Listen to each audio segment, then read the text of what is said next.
Hi VC, yeah, I'm back again, and it's time for another vinyl watch.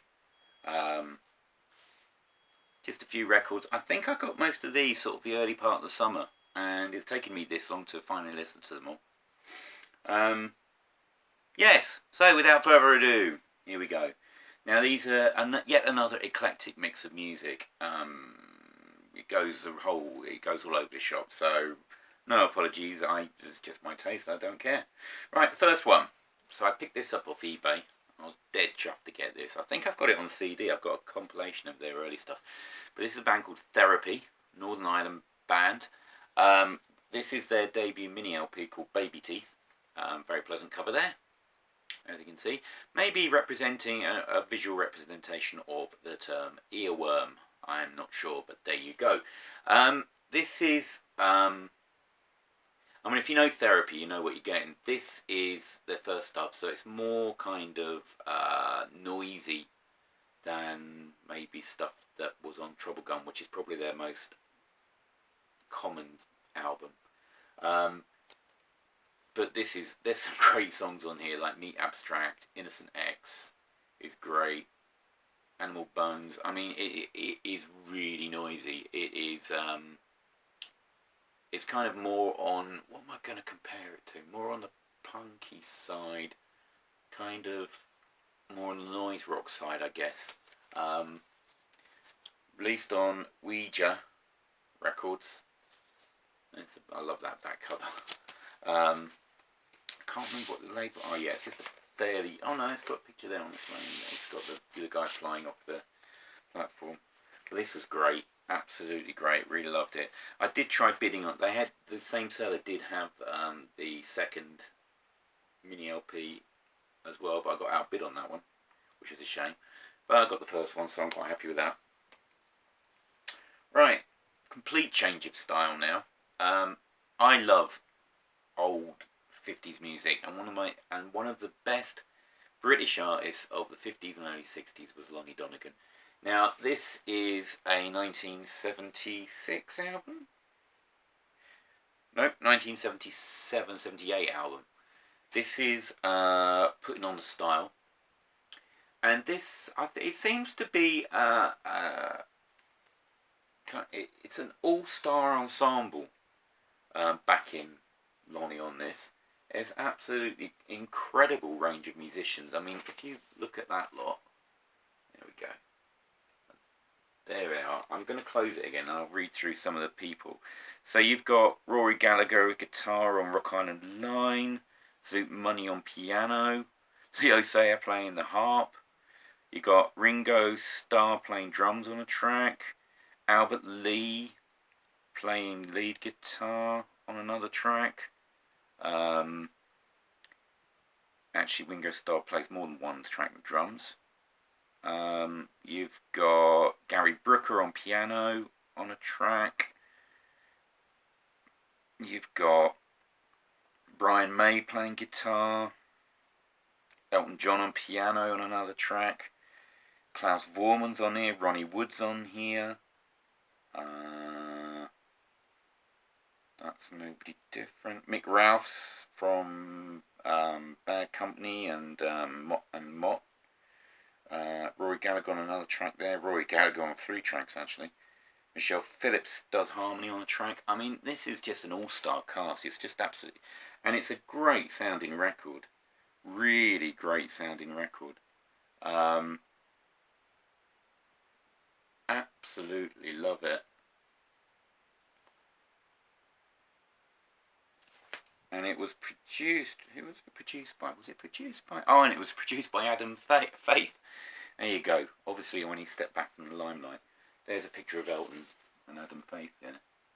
But this is a top-notch listen. Really enjoyed putting this on. There's there. Sorry. There we go. There's some of the... I'm sure you can pause it if you want to have a look.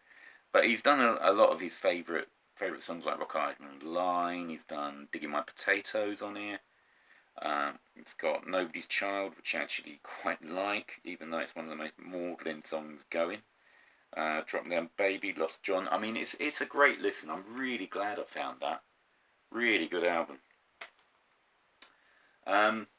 Now I've got all of this band's studio albums, and I've also got a singles album, and I've got other ones, but I thought I saw this for a really nice nick.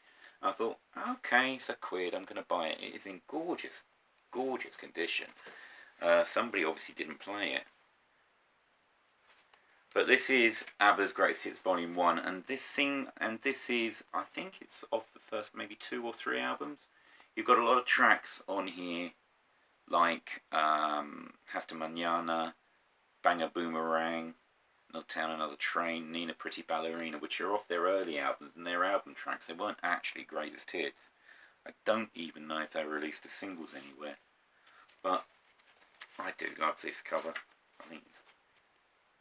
There you go, there's 4 of them. Bjorn and Agneta looking really happy together already. I don't know whether they've already set in there. Benny and Frida look happy though. I don't know. Anyway, fabulous music, fabulous music. And go and watch my Beyond ABBA Gold video if you want to see more deep ABBA tracks. There we go. I've got a couple of albums by this chap now, but I saw this for dead cheap and I thought I'd pick it up because I'll talk about the first track in a minute. So this is Art Garfunkel and the Art Garfunkel album. Now this is basically greatest hits. I think I've got his first 2 albums, which are kind of okay. There's some good tracks and there's some tracks I'm not so fond of. I mean, he's got a great voice, but his kind of material lets him down a bit. But here you've got the best of stuff. Now, I don't know whether this is considered to be one of the naffest #1s in the UK of all time, but Bright Eyes, I was listening to Bright Eyes, and it, oh my lord, I don't think there's ever been a more apt song that got to #1 that dealt with death.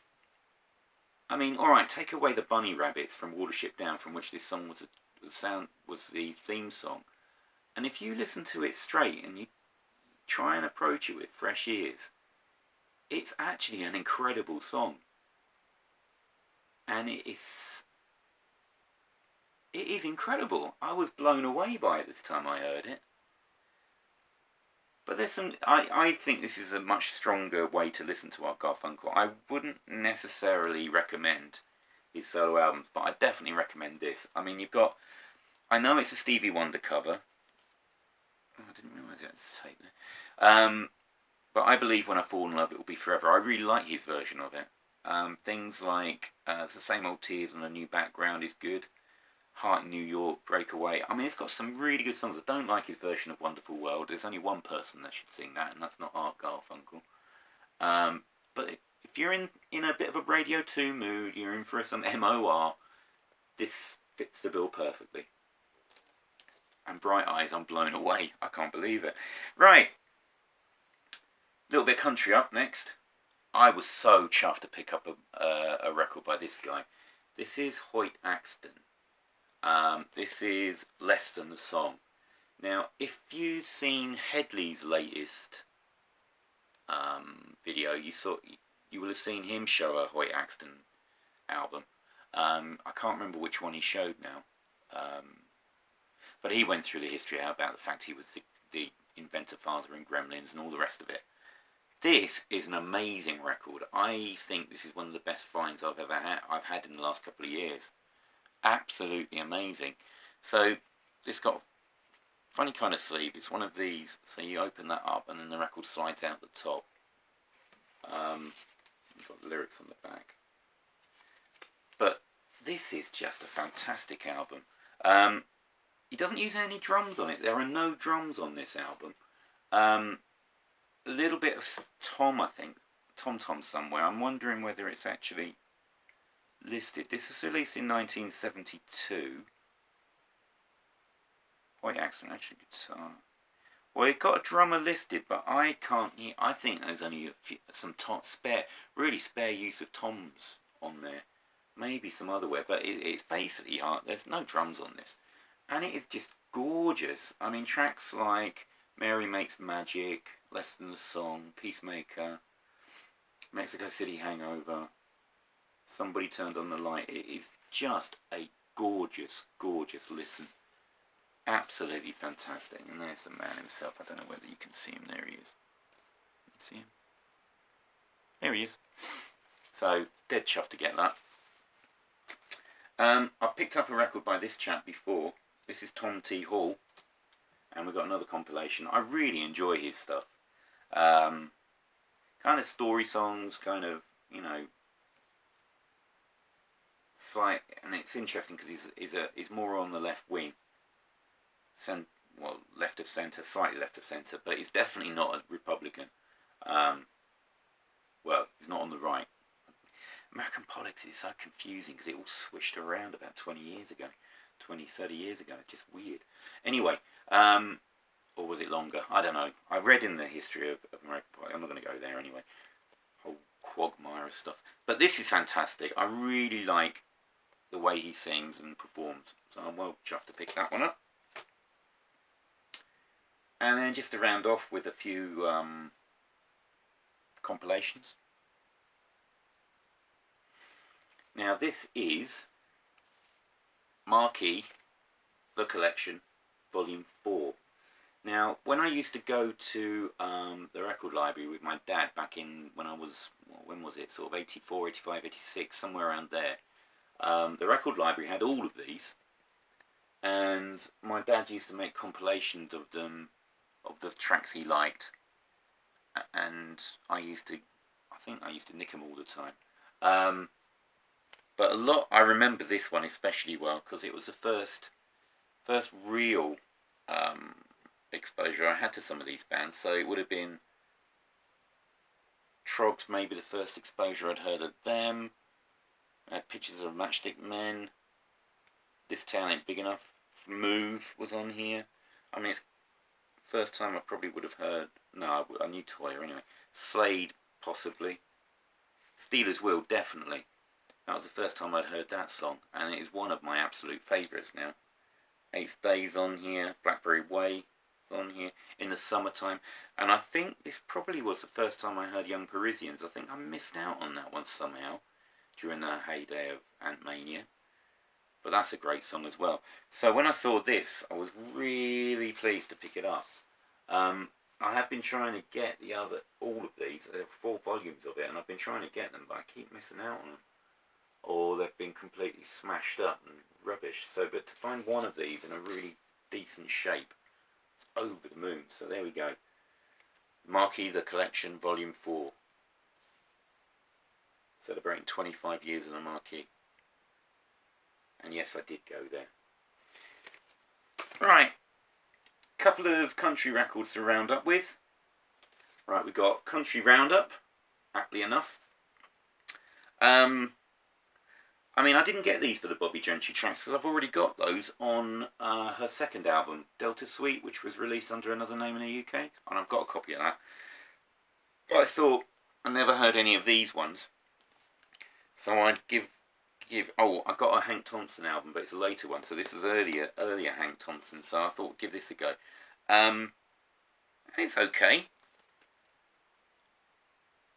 It's got Deck of Cards on it, and I really don't like that track. I really cannot get my head around it. It just, too many bad memories of Max Bygraves to even consider it worthy of listening.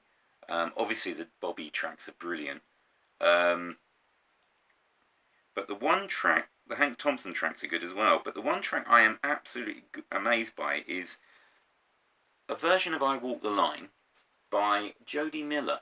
Now, it starts off with a typical sort of Nashville-style female cover of I Walk the Line.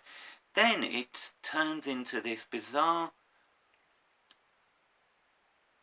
mashup where they start playing it as if the Beatles were playing it. So it's very Beatlesque in the backing track.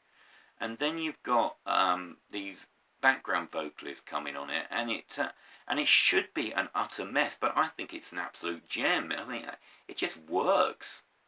I've been playing that quite a lot, so I am so glad I picked this up just for that track alone. And I doubt she's done anything as good as that, or that I'd like as much as that. I've sampled a couple of the tracks online, and it's okay, but that, wow, I've just absolutely stoked that I've got that track and I've heard it, because it really does deserve more. I mean, it's a cracking cover. So there we go, Country Roundup.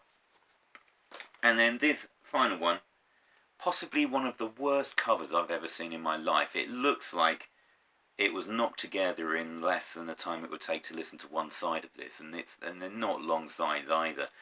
This is Kings of Country Volume 1. Now look at the state of that cover. I mean, they just couldn't give a rat's ass, could they? I mean, this is just some girl in a cowboy hat on a brown background, and they're Kings of Country. Oh, I know, King. Oh, let's put them on a playing card. Tripe. But the music on it is ace.